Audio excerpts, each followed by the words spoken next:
one of the most important people in the collaboration of the Forum and of the Carmelite Institute.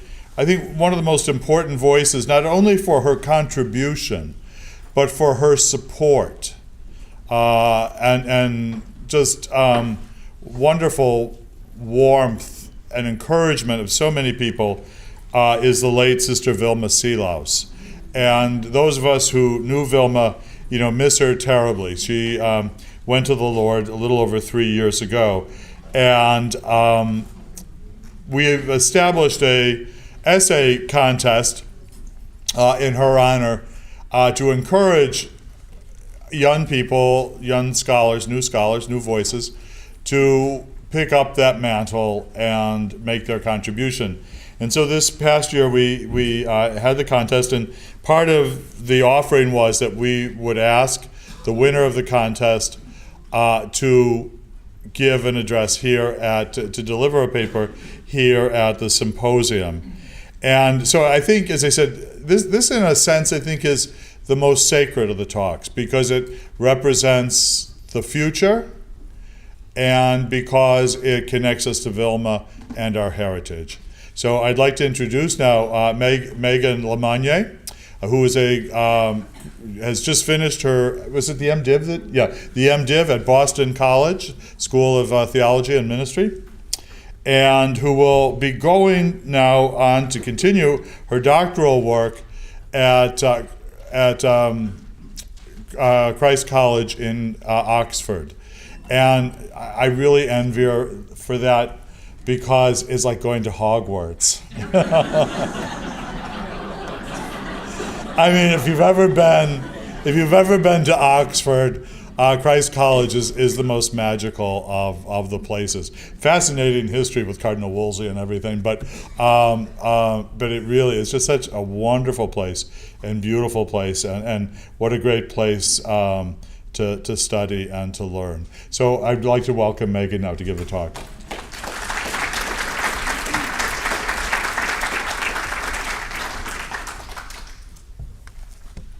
Okay, well, thank you so much for having me. It's just been such an honor to be here with all of you. I still can't believe that my name is listed in the same program with so many of my theological heroes, with Connie Fitzgerald and Brian McDermott and really all of the people who are listed there. So it's been a privilege for me to be here, and especially to be the recipient of this award in honor of Vilma Seelaus, who I did not have the honor of meeting, but who I hear was just an amazing woman of God. And I have read some of her works, and they have influenced my own theology and my own studies of Teresa. So I'm really honored to be here, and I thank you. So I know I have the after lunch slot, so hopefully everybody will be able to stay awake, but if you're not, there's no judgment from me. I'm very pro sleeping. I think God also wants us to be rested, so if this is the time you choose to rest, I'll miss seeing your eyes, but I hope that my voice provides a soothing white noise that will lull you into either a wonderful dream or a terrible nightmare. So depending on what you think of my talk. So just to share a little bit about my own interest in Teresa, I was first introduced to Teresa while I was still an evangelical Protestant, just about 4 years ago. I was in a graduate program studying theology at a Protestant seminary, and they made the mistake of giving me Teresa of Avila to read. And so then it was a quick work before I had become Catholic. So I became Catholic in 2012. Yeah, so it was really puzzling to most of my friends because they knew I'm also really interested in issues of gender, and the Catholic Church, has some issues with gender, but it made a lot of sense to me, and I really felt that Teresa was praying for me through that whole process. So it's great to be here with so many kindred spirits who have also experienced the closeness of Teresa. So since I was introduced to Teresa, there were many questions that puzzled me about her, but one of the major ones was just, how did she accomplish so much? in spite of the restrictions that were placed upon her as a woman living in 16th century Spain. I mean, this really, really bothered me, so I've thought about it a lot. What she was able to accomplish was just outstanding, as we know from everything that we've been hearing this week. And how did she do it? Where did she find that courage and the clarity of vision to be able to sort of persevere through the persecutions that she experienced as a woman? So my paper today will explore this question. This is sort of the fruit of my research about this question. I'll begin the paper by setting up some frameworks for how to think about gender. So if you can bear with me, it's a little bit philosophical at the beginning, but we'll get through that, and then I'll get to the material more specifically on Teresa after probably about the first 15 or 20 minutes. But I felt it was important at the beginning to talk about sort of philosophically and theologically how we can begin to approach something as complex as gender. And the other thing I just wanted to note in beginning is that I'm always aware when I'm talking about gender that the conversation just raises a little bit of anxiety probably in most of us, because gender is so fundamental to how we experience ourselves, and we all have a history with it. So we have a history of fitting in well with our gender category, or not fitting in so well, or anywhere in the middle there. So I just want to acknowledge that I know it can be an emotional topic for all of us. So I hope that we can all give one another grace, and please say a prayer for me as we start. So I'll get into it here. I've tried to put a lot of the main quotations and some of the more complex stuff in slides. Hopefully the slides are helpful and not a distraction, but we'll see how it goes. The title of the presentation, as you can see, is called Taking Her Stand Beyond All Earthly Hierarchies, Teresa of Avila, Gender and Prayer. And this quote here, taking her stand beyond all earthly hierarchies, some of you, if you've read Simone De Beauvoir, you might recognize it. It's a quote from The Second Sex, where she's actually talking about Teresa of Avila and her admiration for Teresa. And she said, Saint Teresa is one of the only women to have lived the human condition for herself. She felt no reassuring sky over her head. So that's where I got this quote, and I'll talk more about Simone de Beauvoir at the end of the presentation. All right, so Christian discourse surrounding gender is often in terms of transcendent, essentialist categories and the necessary expression of these categories in the supposed natural roles that biology has determined for men and women. Thus, one finds authoritative directives to the believing faithful to conform the performances of their genders to these categories, usually two categories, men and women. Examples of this are plentiful across denominational lines, as I'm well aware, being raised as an evangelical Protestant. One example, John Coe, a Protestant evangelical scholar, argues in his essay, the title of the essay is Being Faithful to Christ in One's Gender, Theological Reflections on Masculinity and Femininity. So I'll put the quote up here so you can read it with me. He says, "The sign of masculine spiritual virtue in the eldership is his being responsible for ruling and taking care of the home. And man's unwillingness to be the head of the woman and mankind in guaranteeing their welfare puts women at risk of having to take care of herself in autonomy." Yeah. Oh no. Additionally, he argues later, all women, married or single, are called to participate in their, what he calls, eternal femininity, in which wife and mother are merely this world ways to begin to express this eternal femininity. We also see some of these things in Roman Catholicism, of course. The Magisterium regularly expresses gender essentialism, as demonstrated by Pope Paul VI. This is just one example, in his address to women given at the close of the Second Vatican Council in 1965. Maybe some of you will know it. He says, "Women have always had as your lot the protection of the home, the love of beginnings, and an understanding of cradles. You women know how to make truth sweet, tender, and accessible.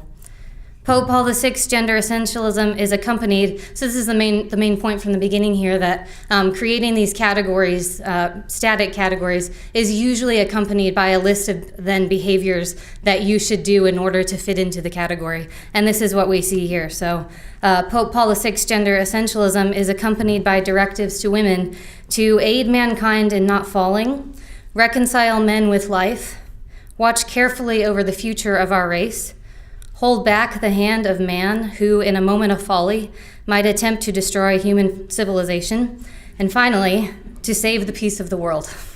So that's the job for women. Thus, the expression of gender as static, eternal, transcendent categories is directly connected to the regulation of gendered acts. So this paper will examine the critique by postmodern gender theorist, a woman by the name of Judith Butler, of the rhetoric of gender essentialism, and will try to illuminate some of the violence that this type of rhetoric can perpetrate. It will then turn to a discussion of an anthropologist and literary critic by the name of René Girard, who has posed a theory of identity construction. So we'll get a little bit into Girard and how human identity is formed. And then it will move to argue, along with Sarah Coakley, who is a theologian from Cambridge, for a retrieval of the traditional Christian practice of contemplative prayer as an encounter with the Trinitarian God's, this is her phrase, irreducible threeness, that is an interruptive transfiguration of two-ness that subverts and transforms the gender binary. Finally, this paper argues that Teresa of Avila is a historical example of the strategic navigation of culturally imposed gender scripts and the violent punitive consequences of failing to perform those scripts according to the desires of the mundane social audience. The paper will suggest that Teresa represents a liberative and transformational praxis beyond gender binaries in her practice of contemplative prayer.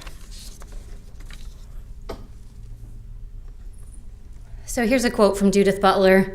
And just to say from the beginning, I wouldn't necessarily espouse a wholly uncritical acceptance of everything that Judith Butler has to offer, but you'll see from this section that I think she does pose some really helpful critiques to something like gender essentialism. So this is her quote. "Gender is what is put on, invariably under constraint, daily and incessantly, with anxiety and pleasure." So you can see the difference right away in how she's approaching gender. So she's arguing against this idea that it comes from someplace natural within, and rather argues that it's something we make either implicit or explicit choices each day to sort of put on these gendered behaviors. It can be something like literally putting on makeup, these types of things to sort of fit into our gender category. So in her essay, Performative Acts and Gender Constitution, Judith Butler deconstructs the notion of gender as a stable identity or locus of agency from which various acts proceed.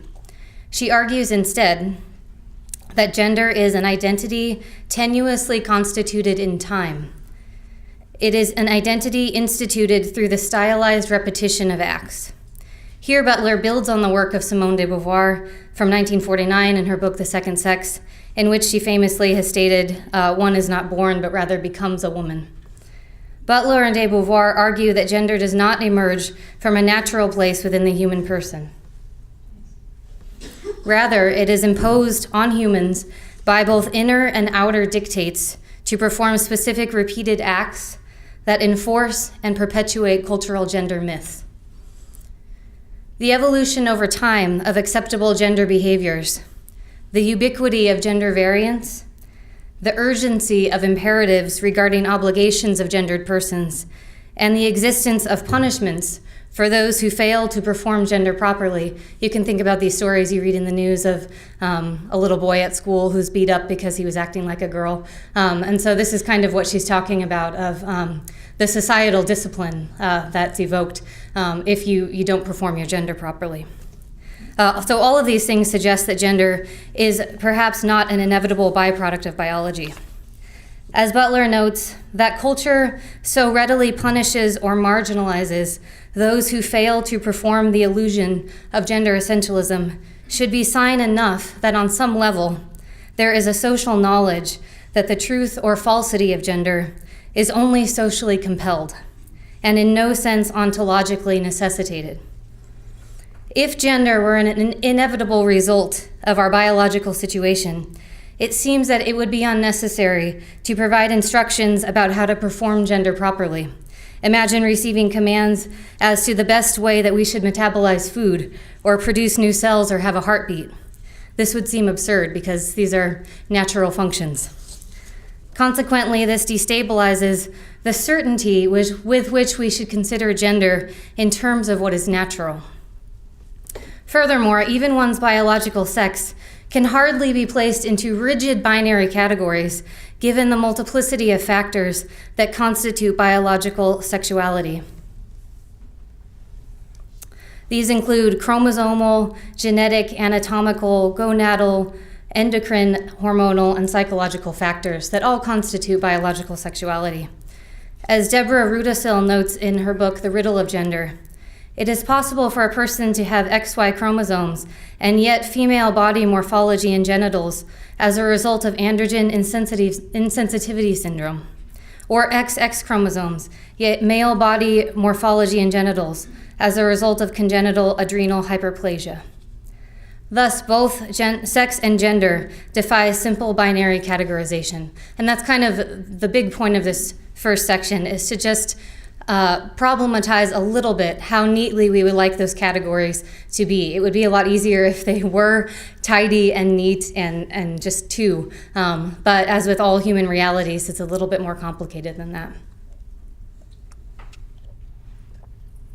Gender appears to be, at least in part, and this is from Butler, a performative accomplishment which the mundane social audience, including the actors themselves, come to believe and to perform in the mode of belief, rather than the expression of eternal, transcendent categories of male and female.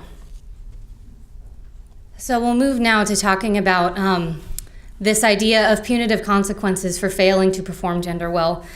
So you have this quote here from Butler, that the sight of a transvestite on stage can compel pleasure and applause. So think of something like watching Mrs. Doubtfire is one example, while the sight of the same transvestite on the seat next to us on the bus can compel fear, rage, and even violence. And so the point here is not to encourage everybody to go become a transvestite, but just to ask, to point this out as truly puzzling, and to ask why. Why is it that if we see Mrs. Doubtfire, we laugh, but if we see a transvestite on the bus, it evokes this type of fear and rage, and sometimes violence? Failure to perform cultural scripts unmasks the instability of those scripts and often results in violence. Thus, gender performance becomes a mode of survival. The locus of violence is both internal and external. Performing gender in ways that are internally discontinuous creates a state of basic anxiety, and that's a term from a psychoanalyst, Karen Horney. So to perform gender in ways that are internally discontinuous creates a state of basic anxiety that can result in micro-suicides and a fragmented inner self. Fragmentation occurs when, as a means of coping with a hostile environment, the self manufactures what psychoanalyst Karen Horney terms an idealized self. So the idea is that when the self receives messages that you're not okay or you're not performing properly, we start to kill off the parts of ourselves that are not receiving approval, which would be the micro-suicides, and we create this false self, the idealized self, that will receive applause from the people who seem to be deciding what the gender performances should be. The idealized self is both false and neurotic, and it's at the cost of the actualization of the real self. As Horney notes, under inner stress, a person may become alienated from his real self. He will then shift the major part of his energies to the task of molding himself by a rigid system of inner dictates into a being of absolute perfection. Horney describes the real self as the part of every human person that can and wants to grow. So if we're expending all of our energy to develop the false self, the problem is that only the real self can actually grow. A false self can't grow. So if our energy is going into maintaining this false self, it's at the cost of the development of our real self. The idealized self uses neurotic strategies of compliance or aggression to avoid conflict or protect itself from vulnerability and pain. The idealized self manifests in a compulsive need for the appearance of perfection, and it inevitably results in disturbances in human relationships, the most common of which are hypersensitivity to criticism and impairment of spontaneity.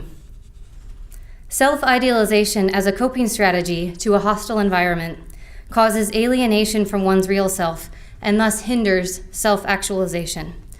Cultural gender scripts have the possibility of inflicting violence on the internal integrity of individuals. In addition to internal violence, as I mentioned, failure to perform gender according to supposed eternal and essential categories also invokes societal discipline. And we can see this so often in the news in our society.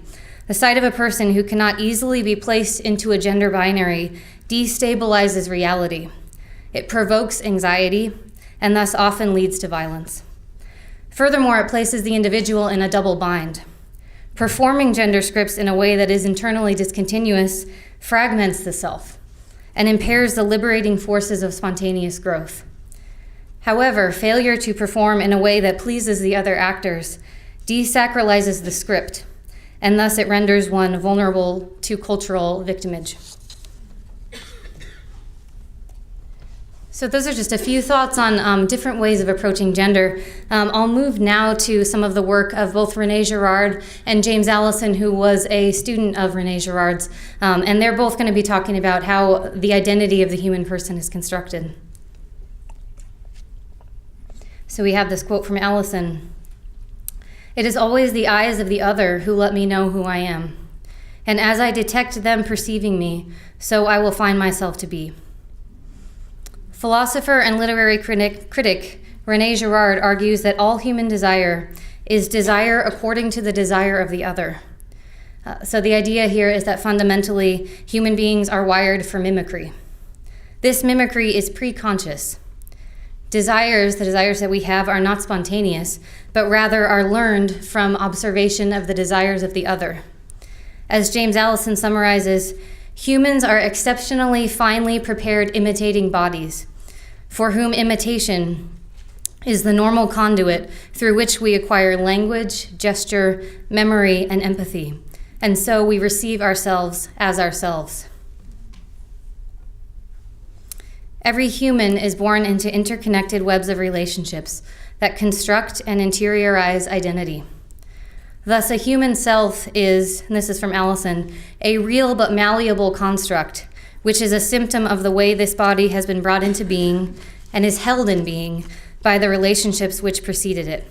Relationality and imitation are constitutive of personal identity. And so if you think, even from the moment of conception, a baby is immediately already in relationship with two people. And so there's not a second of our lives that we exist apart from relationship with others. And this is a primary way that our identity is constructed. So Judith Butler has helpfully illuminated the constructed nature of social reality and personal identity, as well as the potentially oppressive and violent consequences of this fact. However, so this is a response that I would have to Butler, the constructed nature of social reality is unavoidable. As I've been mentioning here, that every part of who we are is partially socially constructed, so you really can't get away from it. But it doesn't have to be essentially violent. So indeed, the self cannot exist except in relation to other selves. But relationality, it doesn't have to only be violent and oppressive. It can also be liberating and creative. So the idea is not to get rid of all social influence on who we are as gendered people, but to find ways for that to be more liberating and creative than it often is. While mimetic desire has the potential of creating rivalries and thus leading to violence, it is also the very means by which the I exists. As Allison notes, who I am is enormously dependent upon a more or less pacific relationship with the other who forms me. In fact, when I say I, or express myself, It is the symptom of a series of negotiations within a we that is speaking. Thus, the goal of human liberation, then, including liberation from oppressive gender scripts or gender roles, cannot be the total removal of cultural scripts, which is simply impossible. Rather, the goal should be the construction of cultural scripts that are liberating, fluid, and collaborative, rather than restrictive and rivalrous. In order to achieve what Horney describes as authentic growth of the real self, the human person requires the goodwill of others, not only to help him in his many needs, but to guide and encourage him to become a mature and fulfilled individual. That's from Horney. He also needs healthy friction with the wishes and wills of others. This type of environment would allow the human person to develop a healthy sense of the we inherent in the I, and it would mitigate the development of that basic anxiety that can lead to neurotic self-idealization. It is thus in relation to the other that the possibilities for either destruction or liberation of the gendered self exist. So I'll move now to speak more in the abstract about contemplative prayer, and then I promise we'll get to Teresa. So I have a quote here from Thomas Merton who says, "We are fulfilled by an identity that does not annihilate our own. It is ours, and yet it is received. This identity is Christ." So as I've said, the human self exists only in relation to the other. There is no self that was simply born that way without reference to other selves. Rather, as James Allison notes, the self is inducted into us by the relationships which surround us as we learn to receive ourselves as the mixture of genes, personality type, and parental circumstance, which our body is, through the imitation of what is other than us. Our encounters with others who view us with a gaze that is either against, toward, or indifferent to ourself determine our ability to thrive and achieve healthy as opposed to neurotic growth. Humanity, as we all know well, has a long history of mimetic rivalry and violence, of being over and against one another. To be born into this world is to receive this history. At birth, we encounter both hostility and acceptance. We interiorize the various ambivalences, loves, and hatreds of our culture, including cultural gender scripts. Yet, God presents God's self to humanity as, this is Allison's term, the other, who exists beyond all earthly rivalries. As totally sufficient in God's own being, God has no need to be in competition with humanity. Thus, God is able to be completely towards each one of us without having to be over and against us. This attribute is unique to God. It is only in relation to God that the human person can find perfect love and acceptance, free of jealousy or rivalry. Thus, encountering the loving gaze of God, especially in the practice of contemplative prayer, contains infinite possibilities for the authentic growth and liberation of human persons. Contemplative prayer, rather than being a retreat from the world and the other, is, as Sarah Coakley argues, an intrinsically incarnational and social practice, in which the mysterious interpenetration of all created life is glimpsed and intuited. Contemplative prayer is not isolation from the world. Instead, it is a radical entering into the world in the mystical encounter with the source of all being, God. Thus, in contemplation, one encounters the gaze of the other, who presents us with the mimetic possibility of reordering our desires according to an alternative model from that which we have received from human history. Instead of retaliation and rivalry, reciprocity. Instead of victimage and violence, the liberation of authentic selves. In contemplative prayer, we are given an alternative script that can rehabilitate and remember divided and fragmented selves. The encounter with the Trinitarian God in contemplative prayer is an encounter with the mystery and dispossession that holds infinite possibilities for liberation and transfiguration. This is directly relevant to the issue of gender, as we'll see with Teresa. As Sarah Coakley argues, to encounter God the Trinity in prayer is to encounter the God who is three. And thus two-ness, one might say, this is from Coakley, is divinely ambushed by threeness.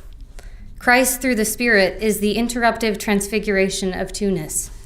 In his incarnation, Christ destabilize the apparent dichotomy between the heavenly and earthly realms. And analogously, the experience of Trinitarian love interrupts the apparent dichotomous gender binary, and this is from Coakley, renders it subject to the labial transformations of divine desire. Through contemplative prayer, the human subject finds the possibility of a transfiguring mimetic encounter with the other, who presents a new gender script of liberating and creative love, rather than one of rigid and tyrannical binary dictates.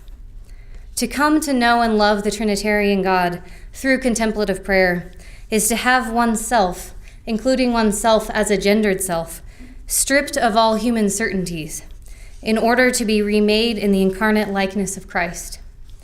To be stripped of all human certainties in order to be reformed by perfect love both requires and inculcates humility, as we also know from Teresa, and it develops detachment from all that is not God. Thus, the ancient Christian practice of contemplative prayer presents a rich possibility for liberation from oppressive cultural gender scripts. So I now turn to an examination of Teresa in order to illustrate how the existence of cultural gender scripts and the violent consequences of failing to perform those scripts can be overcome by the practice of contemplative prayer. Teresa is a complicated figure for feminists. While she's widely celebrated for her accomplishments, despite the oppressive gender expectations of her time, her language is often disturbingly self-deprecating and subservient to the hierarchy. As E.A. Pearce notes, if there is one trait in St. Teresa's character which repels us, it is the self-abasement carried to excess and suggestive of something the reverse of true humility. We prefer to think that these words were penned in moments of depression, end quote. It can't be true. Teresa frequently mentions her lack of education, her wickedness, her desire to gain greater humility, her bad memory, the weakness of her sex, and her dependence upon the corrections of her male superiors to maintain her theological accuracy. I have a great quote here from Teresa that I'm sure you'll recognize. In the book of her life, she laments, "Just being a woman is enough to have my wings fall off. How much more being a woman and being wretched as well." In addition to the often degrading language with which she speaks of herself, she poses further trouble for feminists in her continual focus on humility as central to her understanding of the Christian life. In fact, along with love and detachment, she seems to view humility as the key to union with Christ. Thus, on an initial reading, Teresa appears to have largely failed to transcend oppressive cultural gender scripts. Yet it must be noted, as we've heard in many of the lectures already this week, that she composed her work in 16th century Spain under the shadow of the Inquisition. And this is a quote from Alison Weber, in a period of misogynist retrenchment. As Gillian Algren has noted, Teresa was an articulate, spiritually experienced woman in the context of patriarchal control and suspicion of mysticism. Understanding the time period in which she was writing is essential when assessing Teresa's authenticity in her focus on the virtue of humility and her use of self-annihilating language. Some authors suggest that as an ambitious woman living in a system oppressive to women, Teresa strategically appropriated cultural gender scripts by using self-abasing language and focusing on the virtue of humility in order to present herself in a non-threatening way and to effectively achieve her goals. However, there's a further complication in the dissonance between Teresa's self-abasing rhetoric and how she describes true humility. They don't match. Her self-diminishing rhetoric is inconsistent with her theological portrayal of what it means to be truly humble. So this is a problem. She does not describe humility as the annihilation of oneself. Rather, she develops a highly nuanced notion of humility as true self-knowledge that is the fruit of encountering the humanity of Christ in love and truth. This next section then examines Teresa's manipulation of cultural gender scripts through self-abasing rhetoric as a means of enacting, and this is from Gillian Algren, complex strategies of humility and obedience for political and survival purposes. And then turns to an exposition of Teresa's understanding of humility and detachment as core virtues of the Christian life and the fruit of encountering the humanity of Christ in prayer.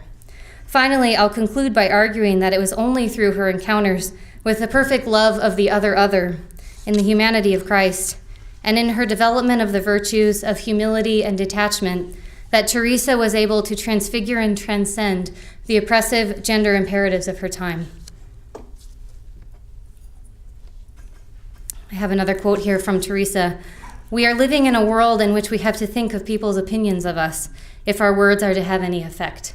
So you can see that she's thinking on this level in terms of how she can be heard. So Teresa lived, as we know, during a particularly volatile and misogynistic time in the history of the church. Good thing that's gone now. And as Alison Weber notes, Teresa's style cannot be isolated from the pragmatics of writing as a woman encounter Reformation Spain. The punitive consequences from the church toward women violating the strict gender binary by expressing traditionally male apostolic gifts, as Teresa did, of preaching and teaching grew in intensity over the course of Teresa's life. Weber traces this increasing hostility by noting the evolution of the term mujercía during Teresa's lifetime. Weber argues that when Teresa was born in 1515, the term mujercía was generally used of unlettered women to positively connote spiritual humility, holy ignorance, and evangelical poverty in spirit. And it lacked the implication of spiritual inferiority. In fact, at the time of Teresa's birth in 1515, there was an increasing openness to the expression of female spirituality, as well as to the possibility of theological education for women. This is all from Weber. However, by the time Teresa was an adult and began her theological writings, mujercía had evolved into a term used to discipline and punish any woman, this is from Weber, whose spiritual goals were too great. In short, presumptuous female spirituality that bordered on the heretical. Weber connects this increasing negativity toward the spirituality of women to the rise of a movement that we've heard about several times already in the last few days, the Alumbrados, or also known as the Aluminous. The Alumbrados were groups of men and women in Spain at the beginning of the 16th century who met together in individual homes to study scripture without a sacramental intermediary of a priest to guide their interpretation of the text. In many of the groups, women held prominent roles of leadership. These groups were very problematic for the church in Spain for a variety of reasons. One reason for persecution of the Alumbrados was the presence of conversos, or Christianized Jews, as we've discussed. 16th century Spain was a society obsessed with honor, wealth, and the purity of blood. And persons with Jewish or Moorish blood suffered discrimination, if not banishment. Additionally, though not formally connected to the Lutheran movement, the Alumbrados demonstrated priorities similar to the Protestant reformers of the time. They looked a little bit too Protestant. The reading of scripture apart from church hierarchy and the emphasis on interior spirituality. Thus, the Inquisition began to formally persecute the Alumbrados in 1525. The denouncement of the Alumbrados in Spain and the Protestant Reformation beginning in Germany provide critical contextual background for understanding Teresa's rhetoric. By the time Teresa was writing, the church was situated in a defensive position and had initiated the production of scapegoats, using women and mystics in particular, to restore the stability to a church under siege. For many in the hierarchy at the time, the defense of the church against heresy justified, and this is from Weber, reaffirming ecclesiastical misogyny. In 1524, the Inquisition declared that a woman attempting to act in an apostolic role would be guilty of committing an act of what they called effrontery to the church. One woman, Isabella de la Cruz, was accused of reading and teaching scripture on her own, and she was subsequently held in prison for 5 years. She was forced to confess, and when found guilty in 1529, was sentenced to public penance, lashes, and life imprisonment. Teresa's own book of her life, as we know, was held by the Inquisition for 13 years, and in 1589, 7 years after her death, there remained church officials who were still calling for her writings to be burned. In this context, the statement from Teresa that we are living in a world in which we have to think about people's opinions of us if our words are to have any effect are especially poignant. A woman who violated cultural gender scripts in Counter-Reformation Spain could be subject to the punitive consequences of imprisonment, torture, or even death. So we'll turn now to examining the idea that Teresa used humility as a device. And as I've already mentioned, I think that would be too simple of an interpretation, but we'll get to that. In light of the instability of her era, Teresa existed in a precarious position. She was an ambitious woman of spiritual passion and authority, living in a culture that was hostile and even potentially violent towards her. She had profound experiences of Christ in prayer. However, in her society, and this is from Gillian Algren, holy women were accused of spiritual arrogance when they spoke of their mystical experiences and what had been revealed to them. Teresa expresses her perception of the precarious position held by the women of her time when she prays the following in the way of perfection. And I'll put it up here. And I think these words are just, they sort of bring me to tears every time because I think they're so sad. Is it not enough, Lord, that the world has intimidated us, so that we may not do anything worthwhile for you in public, or dare speak some truth that we lament over in secret? Since the world's judges are sons of Adam, and all of them men, there is no virtue in women that they do not hold suspect. So she's keenly aware, as we can see, of the injustices that women faced in her culture. Additionally, she felt a mission from Christ to found a series of convents, so you can see the bind that she's in. She says in the Book of Foundations, "When the Lord is pleased that I should found one of these houses, my mind seems unable to find any contrary argument sufficiently weighty to make me desist from the task until it has been accomplished." However, seeking to establish these convents would inevitably render her subject to disapproval, unpopularity, jealousy, ridicule, and disdain. Further complicating her position was the fact that she had been ordered by her superiors, as we know, to write down her theological treatises to defend herself against concerns about heresy and insubordination. Thus, the book of her life, her supposed autobiography, is not an autobiography in the traditional sense of the word. It is, as Weber suggests, clearly non-autobiographical, in the sense that Teresa lacked a modern autobiographical motive, the desire to have others observe her uniqueness as an individual. Instead, she writes as a response to a direct order from her superiors to describe her suspect practice of mental prayer and defend the authenticity of the spiritual favors that she received from it. So Teresa is thus placed in the difficult position of having to defend herself against a charge of insubordination by championing her own humility, which would appear antithetical to truly possessing the virtue. Weber describes Teresa's situation in the following way. To prove worthiness and humility at the same time implies the logical contradiction of the double bind, since humility is tainted by self-regard. As the religious writers of the time acknowledged, humility is a silent virtue, incompatible with self-defense. Thus, Teresa's account of her own life ought to be read in light of the complexity of her situation. Her autobiography is really an attempt to save her life from the potentially deadly consequences of failing to remain within the restrictions of the gender binary of her time. So Teresa needed a strategy that would enable her to accomplish her goals while maintaining her physical and social well-being. Gillian Algren suggests, in this climate, people who wanted to realize their spiritual aspirations found it helpful to display virtues well established within the Christian tradition: ascetic discipline, humility, charity, obedience. Furthermore, Algren suggests that Teresa realized the danger of her situation and intentionally adopted a rhetorical style that would disarm hostile readers with her humility and lack of pretentiousness. Carol Slade, another Teresa scholar, agrees with Algren's interpretation of Teresa's use of humility as a strategy.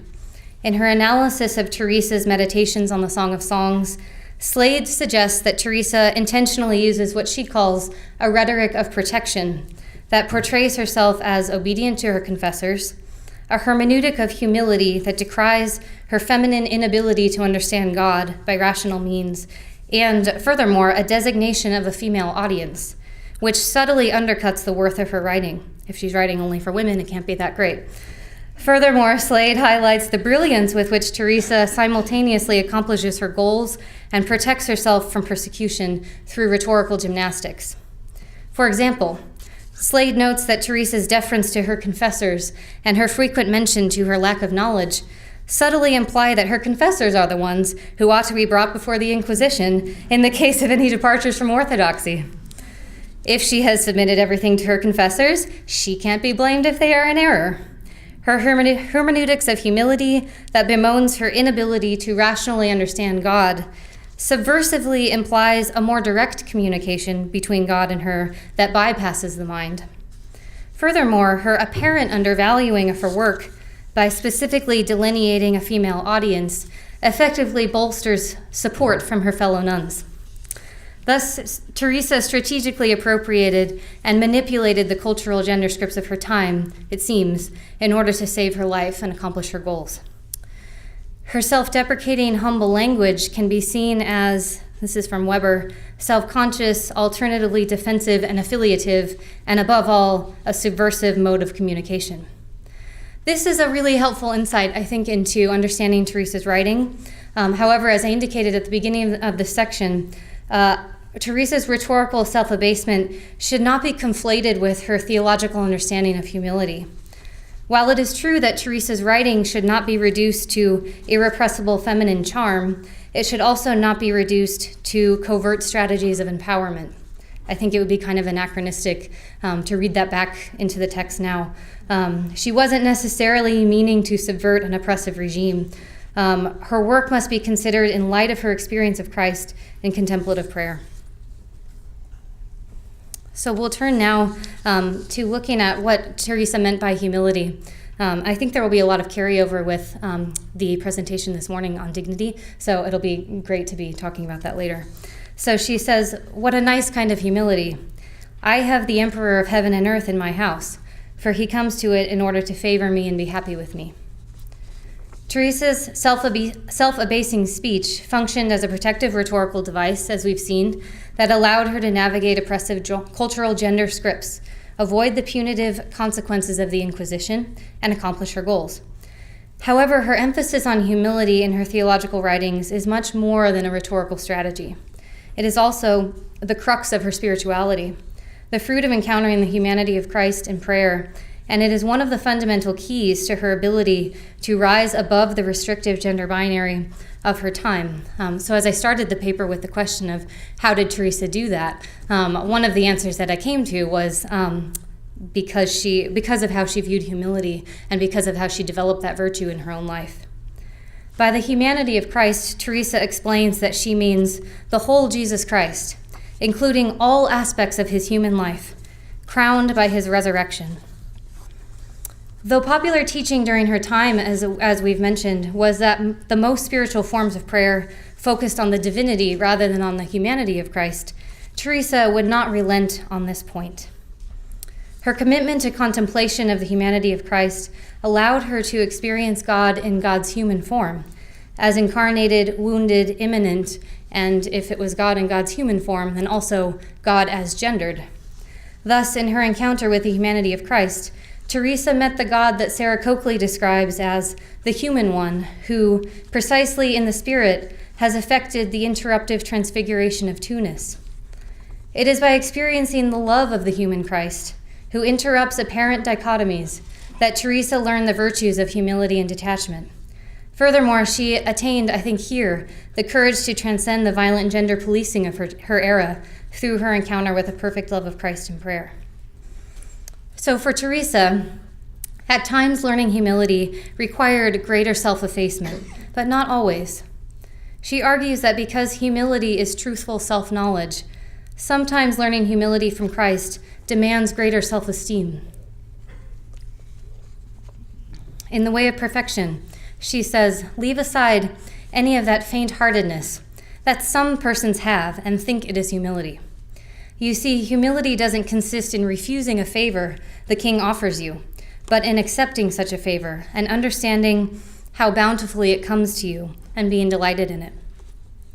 True humility demands recognition of the gifts that God has bestowed upon the soul and the great dignity that God gives to humanity.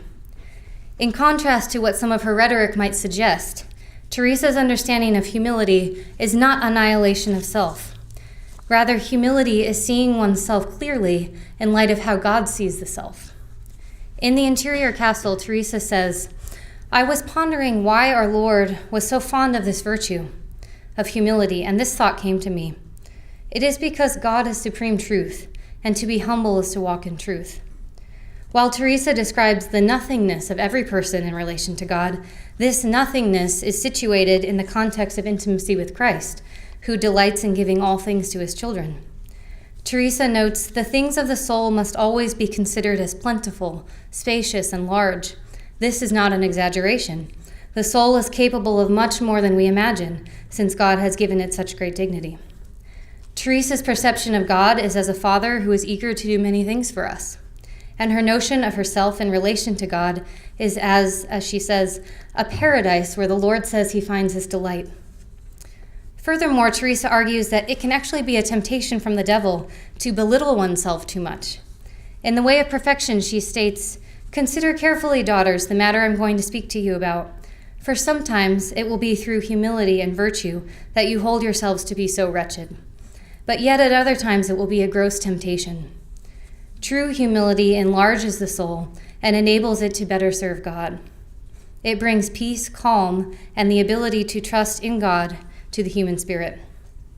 False humility, on the other hand, destroys one's confidence in God and brings agitation and disquiet to the soul, and often can be a reason that the soul will stop going to prayer, as we know from Teresa. This false humility, according to Teresa, is the work of the devil.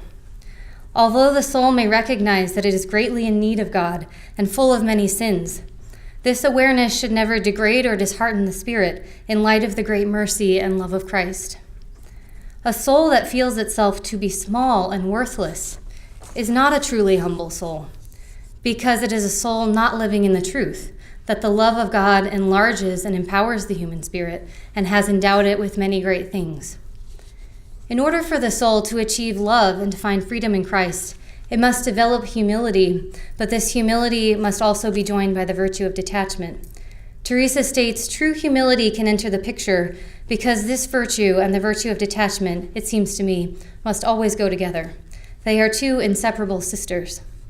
Since to be humble is to live in the truth that God has already given the soul great dignity, it enables detachment from a need for human accolades. It is in this marriage of humility and detachment that is achieved by the soul's encountering the love of Christ in prayer that the soul finds union with God, and thus liberation from all that would oppress or diminish it. As Teresa states, the one who has more humility will be the one who possesses him more. For I cannot understand how there could be humility without love, or love without humility. Nor are these two virtues possible without detachment from all creatures." Teresa found perfect love by encountering Christ in contemplative prayer, and there developed humility and detachment that enabled her to be internally free from earthly hierarchies and oppression.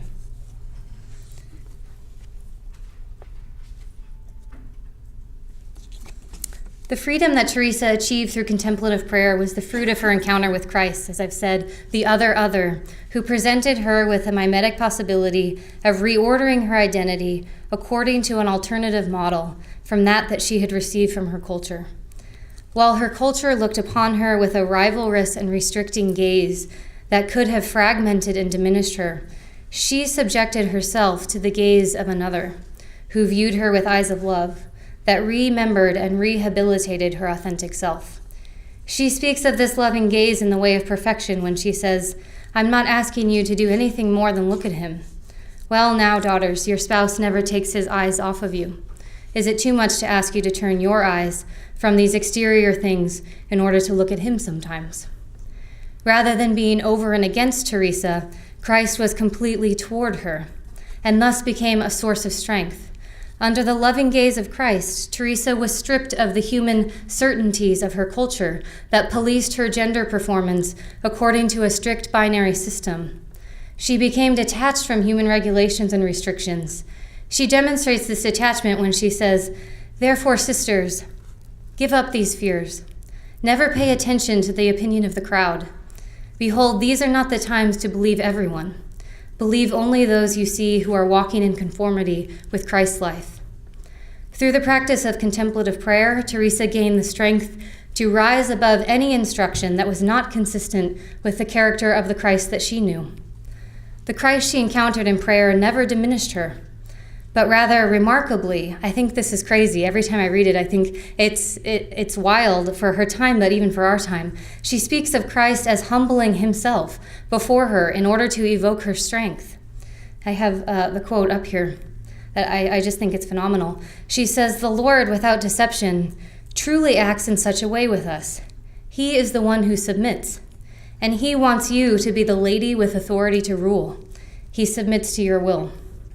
And furthermore, the Lord will make you so strong that you will astonish men. And how easy this is for his majesty, since he made us from nothing."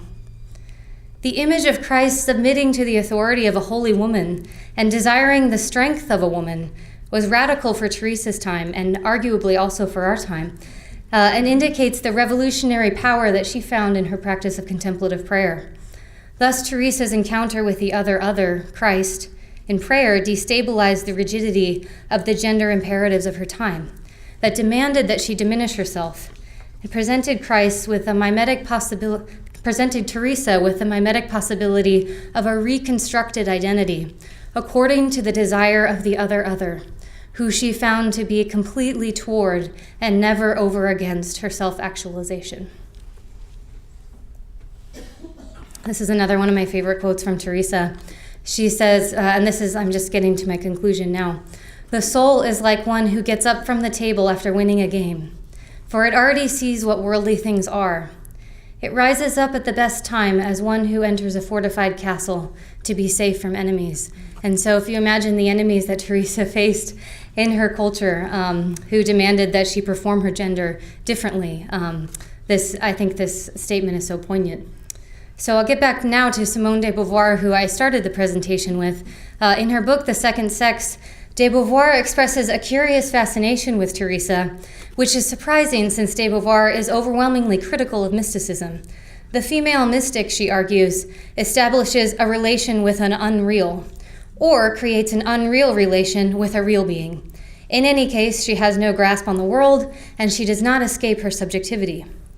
However, De Beauvoir exempts Teresa from her criticism. De Beauvoir celebrates Teresa's intellect, her erotic expression of love to God, and her ability to contribute positively to human society. Additionally, De Beauvoir attributes Teresa's liberation and her ability to have lived the human condition for herself to her practice of contemplative prayer. De Beauvoir says of Teresa, "Placing herself beyond earthly hierarchies, she, like John of the Cross, felt no reassuring sky over her head. For both of them, it was the same night, the same flashes of light, in each the same nothingness, in God the same plenitude."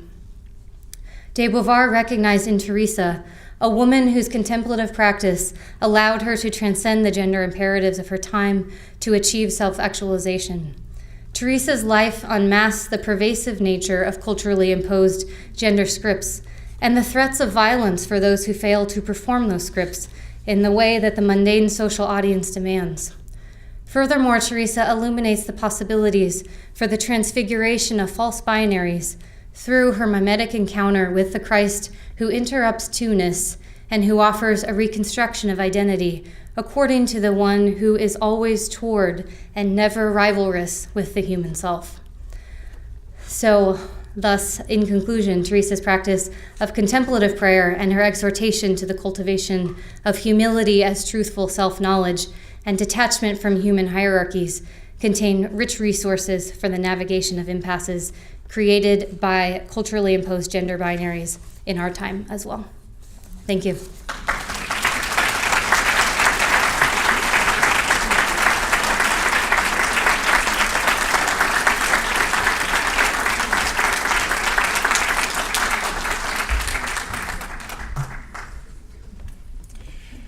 Thank you, Megan. That was really remarkable. And I'm not familiar with the work, terribly familiar with the work of Simone de Beauvoir, but there's a quote from her I remember coming across years ago that I regularly reflect on, and I think it's something that at least us men should think about. The quote goes something to the effect of, there are two types of people. There are women and there are human beings. And when a woman tries to become a human being, she's accused of acting like a man.